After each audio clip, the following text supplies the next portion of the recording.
I think we're back.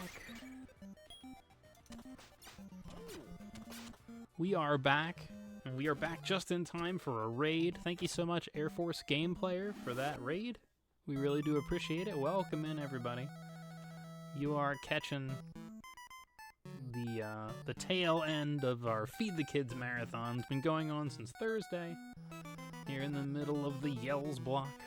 Yes, raids of any and all sizes are more than welcome. Thanks very much for coming in. We're gonna do some Gauntlet for the NES. So, yeah, let's get this started. This game is super manipulated now. Let's go. So, I had the great pleasure to run this as a co-op game with my brother at SGDQ 2023. It was super fun. It was interesting offering to play it here because I play as the second player on the co-op run. So there's a couple things I have to remind myself of when switching back to when I get to be P1. It's all good. We've done our practice, we've done our homework, we know what's going on. So, we are just running through stuff. The important thing to note is that when it comes to Gauntlet, the one stat that you need above all else is speed. You'll notice that I'm not really shooting many things. I'm really just running through stuff and tanking. But the elf is not the tank character by any stretch. However, because of the elf's speed, he naturally skips the damage check most of the time that he runs in and collides with enemies. Get the switch. Thank you very much.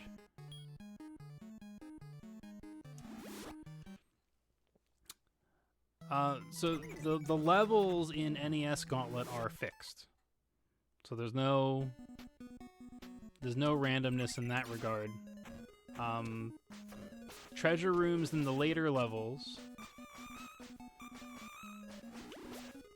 had really hard to get to exits. But we as a community, the Gauntlet community has figured out how to manipulate those exits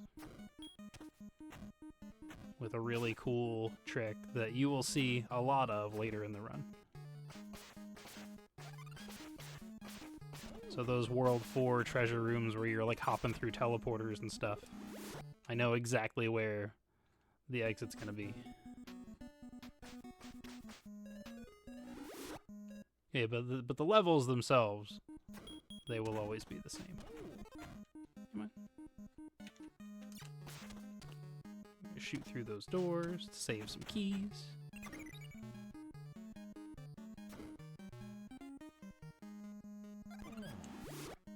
Welcome in, multi-brawler, on that raid. Do appreciate the raid. Welcome into RGL.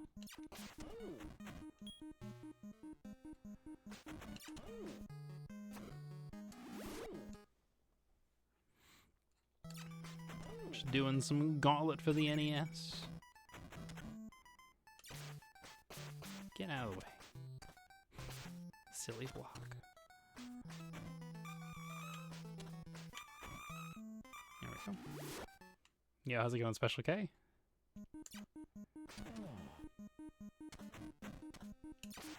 Alright, so down here is the one shot that was always a bit of jeopardy for my runs. So I took my time and made sure I was lined up.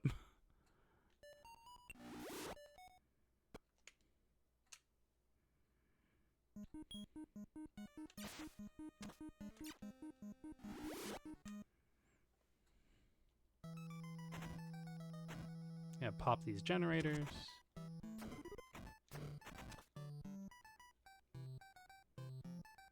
I'm gonna run all the way down to the teleporter. Run all the way back up.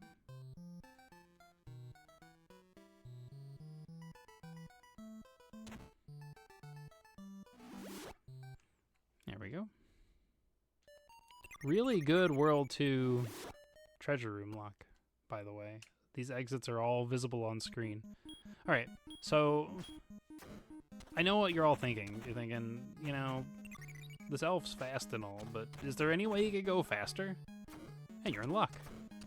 Because I'm about to pick up that treasure chest in the center there has a speed potion in it. So now we about to be zooming. There we go. That's much better. Oh, thank goodness. Because we were just, it wasn't going fast enough. Step on a stun tile. Oh, clean. Didn't open any of those treasure chests. Oh, let's get the death clip. Death clip for the fans.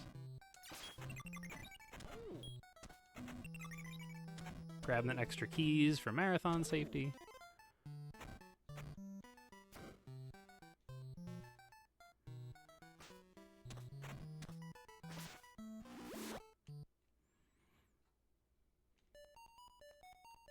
Still not a bad exit. Alright, we're into World 3. The speed potion is a permanent upgrade. So we are good to go speediness for the entire rest of the run.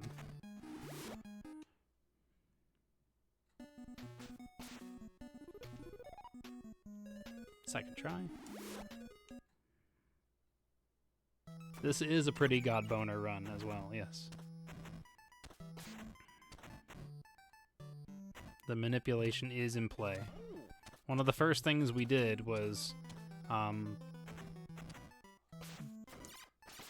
by doing a soft reset of the game and then buffering your inputs to choose the elf at the character selection screen. You lock in the passcode for the final level. So every continue code starts with a letter or number. And all of those, hold on one sec. Need that magic potion. It's the only one I get a chance to get. Every one of those corresponds with one of 32 passcodes. Almost good key grabs, but not quite. Bad fight as well. That's fine though. So yeah, by doing the buffered input off of a soft reset, we always have a password that starts with the letter I, which you'll see in the bottom left corner once I finish this treasure room.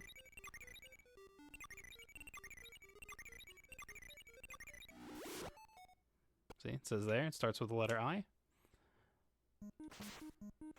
And that equates to a password that is, or it equates to a vault code to get into the last room that is G7DBONHR, aka Godboner.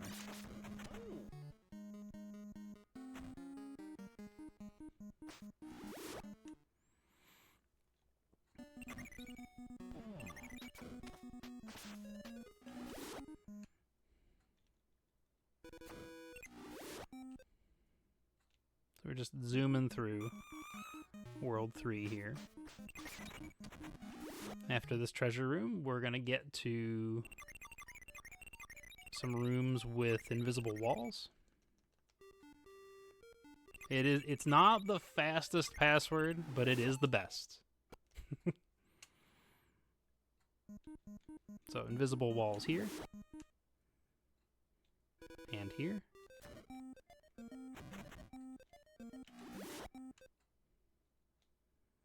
And here. I'm gonna buffer an up press as I leave here to try to coax the jellies away from that door. It seems to work a lot of the time. It's not perfect. I'll shoot that fight upgrade because I already have a fight upgrade. And there's Morak. He's like, haha, you skipped the clue. He thinks we need clues. Shoot, that's got a death in it.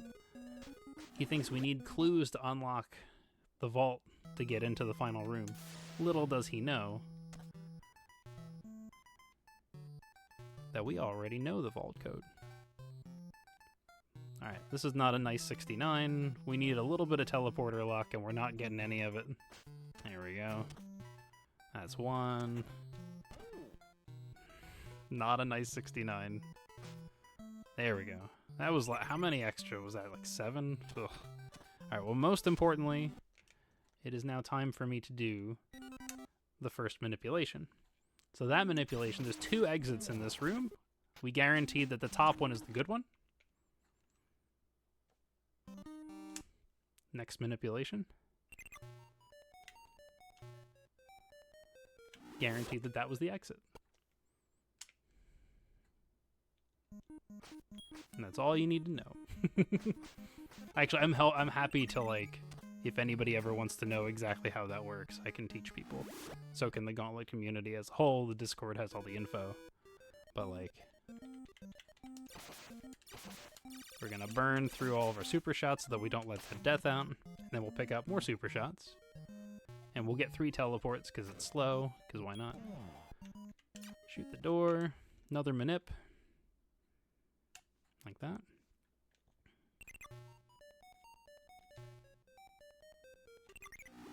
And there's our exit. Easy peasy. World 5.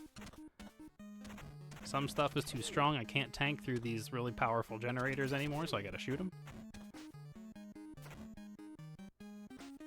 Shoot that door to preserve resources. I missed that key, but that's okay. I have extra keys. I grabbed 2 extra keys in room 40. Alright, hardest room in the run. Iboko's commentary for that run was top tier. Come here. Come give me a hug, would you? Okay. All those other exits take you to room 85. For lack of a better term, they essentially they probably kill the run. So I'm glad we didn't do that. That would be bad. I'm gonna buffer a left press coming out of this one. For manipulation purposes. So, the run for single player, actually the run for both single and co-op, hinges on the power-up at the end of this level. There's a black box that gives us temporary invulnerability, which doubles the tick down of our health, but we no longer take damage from anything. That one right there. Come on.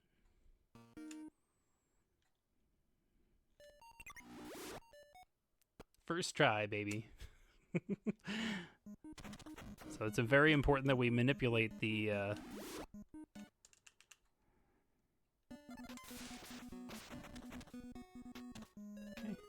second exit. That we manipulate these exits here.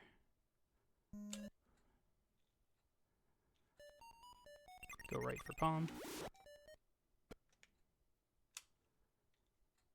And we manipulate this room, because this is another room where the exit could be in 2 locations, and we manipulated it so that it's always going to be the top.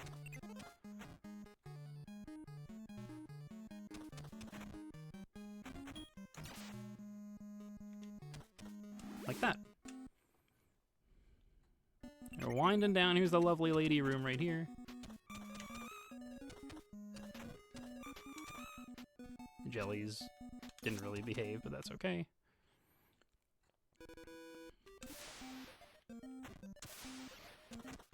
Oh gosh. And that invulnerability is going to be wearing off right about now. The Funk Soul Brother. Check it out now. And that's fine, because here we are.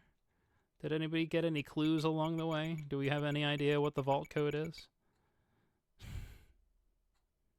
I mean, it could be anything. Literally anything. But I'm going to put in the community favorite, God Boner.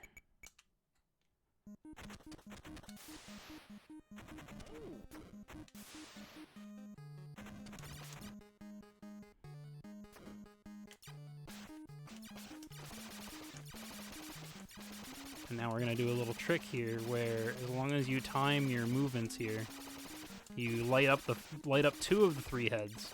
But as long as you keep moving back and forth, they basically shoot into the middle head and you don't take any damage. Oh gosh. Okay. That's fine. Evasive maneuvers a little bit here. That's fine. Okay. Gotta get this switch because we gotta grab the orb at the end. Defeating the last boss is not enough. I'm gonna make sure. And time. There we go. Cheers. Victory. You have saved Rendar. God boner.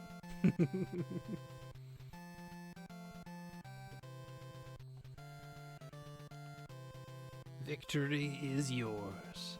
The sacred orb is freed, and Morak has fled the land. Order is now restored, and Rendar is saved. And now, fireworks in the daytime. What a waste. Alright, so that is, that was Gauntlet for the NES. That run is, the run is marathon safe as of, like, 15 months ago, when those manipulations were discovered. Again, it was 3 different pieces from 3 different people, one of which has been in chat. Palm Factory was one of the major contributors to the exit manipulation in Gauntlet. And, yeah, it's been worked on and fine-tuned, and yeah, it was August of last year, I think. Yeah, so now it's at the point where we can safely navigate through worlds 4 and 5. It's really cool. Miz, thank you so much for gifting a tier 1 sub to Palm Factory. I do appreciate it. Alright, folks, I will be back with It's Marbling time. Alright, it's time. Get ready. I hope you're ready for marbles, because marbles are coming. So, last chance to get a donation in for the marble name for Marble Madness for the NES. I'll be right back.